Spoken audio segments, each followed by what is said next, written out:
Welcome to our channel. Today we how to withdraw from Venmo using your Venmo debit card, full guide step by step clearly. To withdraw cash from Venmo using your Venmo debit card, first, locate an ATM that accepts MasterCard. Check for the MasterCard logo on the ATM screen or signage. Once at the ATM, insert your Venmo debit card into the card slot. Follow the on-screen prompts to select your language, if applicable. Enter your 4-digit PIN associated with your Venmo debit card. Choose the type of transaction you wish to perform, in this case, select Withdraw. Specify the amount of cash you wish to withdraw. Review any transaction fees that may apply.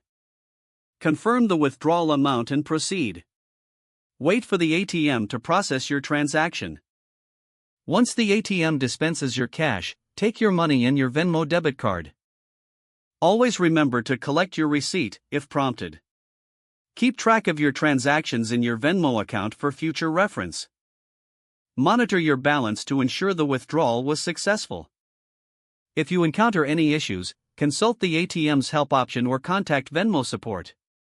If the page does not load, refresh the browser or try again in a private or incognito window. Make sure you are using the correct email address, then retype it carefully to avoid small typos.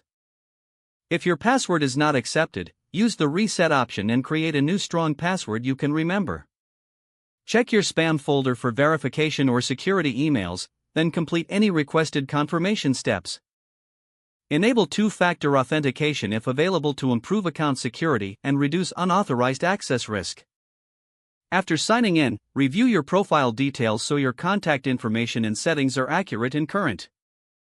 If you see an error message, note it down and try again after restarting your device and internet connection.